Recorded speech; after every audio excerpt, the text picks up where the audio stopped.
Et puis enfin, l'Agence pour le choix du consommateur, le Consumer Choice Center, qui est représenté par Bill Wirtz, qui est Senior Policy Analyst pour l'Agence pour le choix du consommateur à Bruxelles, et Yael Ossowski, qui est directeur adjoint de l'Agence canadien par ailleurs, et militant pour le libre choix du consommateur, écrivain et journaliste. Merci à tous d'être autour de la table. Nos propos liminaires avec l'Agence pour le choix du consommateur. Monsieur Wirtz, Monsieur Ossowski, pas qui commence. Oh, c'est à moi. Allez-y. Alors, merci. Bonsoir et merci. Comme vous entendez très bien, c'est moi, votre Canadien pour la soirée. Alors, je sais que vous aurez des représentants canadiens, je pense, la semaine prochaine. Ils vont vraiment vous chanter une belle chanson quand ils parlent de la légalisation canadienne.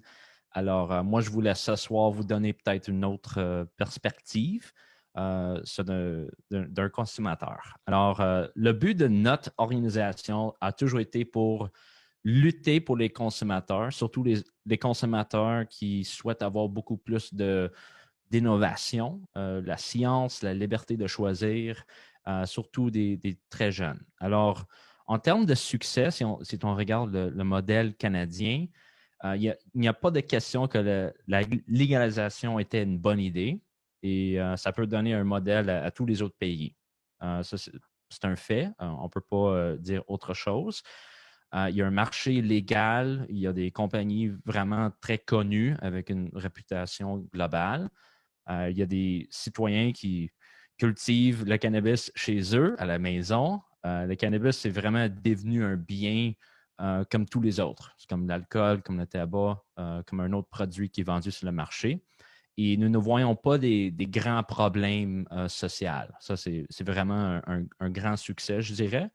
Et même si je peux applaudir toute la légalisation, je ne peux pas dire que tout est parfait, tout est bien. Il reste aussi des problèmes. Et suivant tout ce qui se passait avec la légalisation canadienne et surtout dans plusieurs États des États-Unis, nous avons quelques points, quelques échecs que nous devons noter ce soir. Donc, numéro un, c'est surtaxer et surréglementer le cannabis. Ça augmente les coûts pour les consommateurs et cela n'offre plus une concurrence concrète au prix de la rue. On voit ça, le marché noir, marché légal, comme vous voulez. Ça fut un échec. Un an après la légalisation au Canada, il y avait plus de 42% des Canadiens qui achetaient leur cannabis toujours sur le marché noir. 42%. Point numéro 2, il n'y avait pas vraiment assez de licences au début pour les producteurs.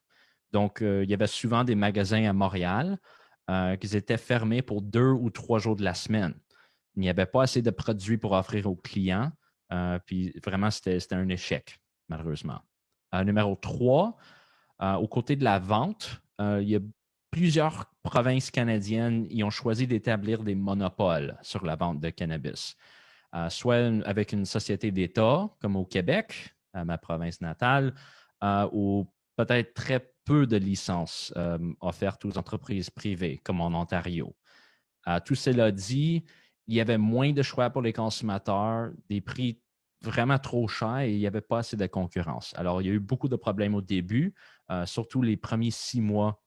On a eu beaucoup de problèmes en Ontario, en Colombie-Britannique, en Saskatchewan. Alors, on voyait avec les provinces où il y avait vraiment de la concurrence, il y avait des marchés, où il y avait des magasins privés, on voyait que ça se débrouillait un peu mieux.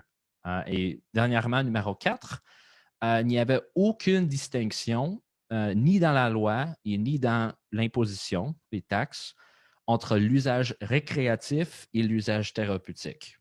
Il n'y avait pas de distinction entre le cannabis avec THC, avec CBD, le chanvre, rien. Ça fut vraiment un échec du gouvernement canadien. Et j'espère que cela, c'est quelque chose que vous allez explorer un peu plus. Je ne peux pas vous donner 30 minutes de parole, mais c'est quand même quelque chose de très important. Donc, ce que nous souhaitons en termes et en tant que l'Agence pour le choix du consommateur, c'est que nous voulons une réglementation intelligente. Donc, c'est une réglementation puis une légalisation qui va encourager la concurrence. L'entrepreneuriat, c'est très important aussi, la sécurité Et c'est vraiment le but d'éradiquer le marché noir ou le commerce illégal.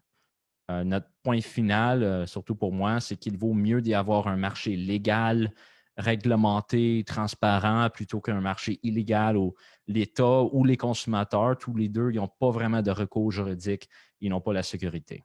Donc, voici ma parole et maintenant, je vais passer la parole à mon collègue Bill Bietz.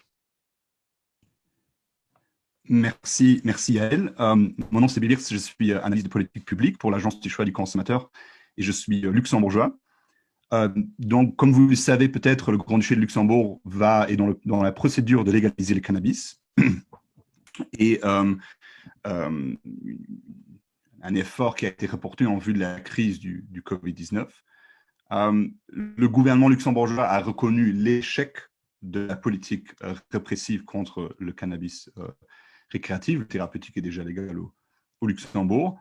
D'après les sondages au Luxembourg, on est à peu près à 56% de la population qui est en faveur d'une légalisation complète du cannabis, qui est un peu dans le même domaine de ce que j'ai pu voir de la France.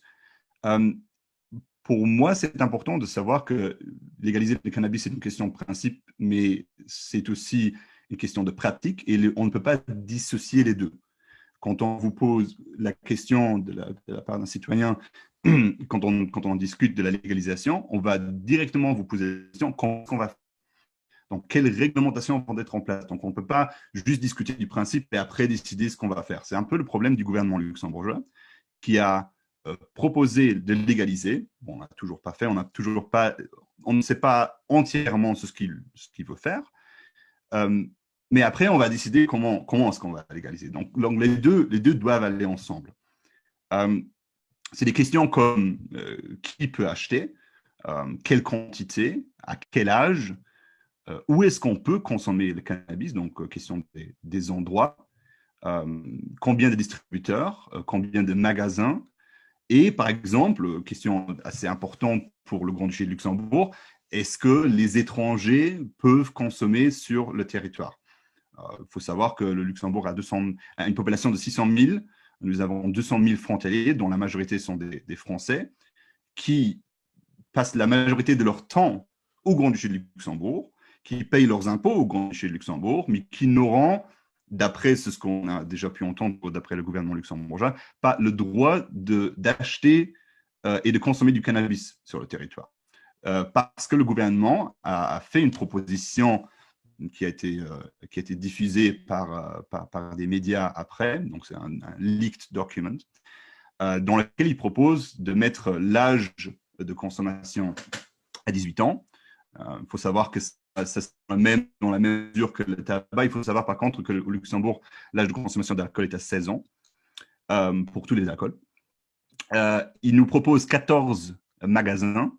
Bon, évidemment, ça c'est pour le territoire du Luxembourg, c'est une question à discuter. Puis, un nombre de distributeurs, donc de producteurs et distributeurs assez limité. Donc, le gouvernement a apparemment proposé 2 producteurs et distributeurs, ce qui crée une situation de monopole assez compliquée parce que, comme un peu dans la discussion du Canada, est-ce qu'on aura assez d'offres sur le marché pour répondre à la demande? On nous dit aussi qu'il faut interdire la consommation de cannabis sur la voie publique. Là aussi, comme agence du choix du consommateur, nous sommes contre parce que dans la majorité, enfin, ça crée 2 classes. Ça crée un problème parce que ceux qui peuvent se permettre de vivre dans une maison, dans un appartement où ils sont propriétaires, là, vous pouvez faire à l'intérieur c'est ce que vous voulez. Par contre, si vous avez un propriétaire, ou moi, je ne sais pas comment c'est en France, chez nous au Luxembourg, vous pouvez interdire à votre locataire de fumer à l'intérieur. Du coup, si vous êtes locataire, vous n'avez pas le droit de consommer à l'extérieur et pas non plus à l'intérieur. En gros, c'est un produit légal, mais vous n'avez pas du tout le droit de le consommer. Donc là aussi, considération de lieu de consommation, de se poser cette question-là. Et puis, pour revenir à la question des non-résidents. Alors, les Pays-Bas avaient justement ces discussions. Il faut savoir qu'aux Pays-Bas, le cannabis n'est pas légal, il est toléré. Les magasins sont tolérés et la consommation est décriminalisée. Donc, c'est un peu un vacuum, c'est un peu arbitraire comme système légal. C'est pas un bon modèle, c'est ce qu'ils font aux Pays-Bas. Et aux Pays-Bas, ils ont dit, il faut être résident dans une ville afin d'acheter dans un coffee shop. Donc, le problème est, si vous allez aujourd'hui dans une ville comme Maastricht, qui est au sud des Pays-Bas, une expérience que moi j'ai fait personnellement, c'est que dans un coffee shop, vous avez un videur qui vous demande vos papiers de résidence de cette ville. Et si vous vous déplacez, vous avez des résidents de la ville de Maastricht qui vous proposent de vous vendre du cannabis. Donc, c'est des citoyens tout à fait, bon, ce n'est pas des dealers, mais c'est des gens qui sont des résidents de cette ville, qui vont dans les coffee shops pour revendre aux touristes qui pensent que c'est légal. D'où la raison pourquoi une ville comme Amsterdam, par exemple, a choisi d'opter, de sortir de cette réglementation et de vendre aussi aux touristes. Parce que c'est ce que vous faites si vous interdisez la consommation, enfin, acheter aux non-résidents, alors vous créez une nouvelle classe de dealers, enfin, de dealers qui trouvent un nouveau marché à vendre aux touristes.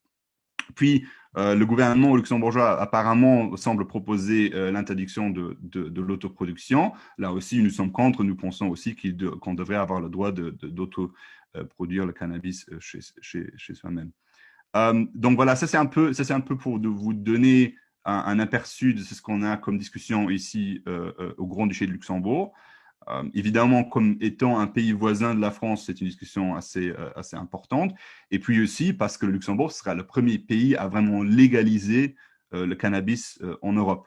Donc ça aussi, il faut savoir que les exemples, comme je l'avais dit, sur les Pays-Bas, si vous prenez les exemples de la République tchèque ou du Portugal, là aussi, on parle de décriminalisation. Mais ce serait le premier pays à vraiment légaliser, à créer une vraie industrie adulte établie de cannabis. Donc, pour nous évidemment, c'est assez intéressant de comment ça se développera. Et j'espère que le gouvernement luxembourgeois fera en même à nous écouter sur nos propositions et que ça peut donner un signal important à nos voisins français.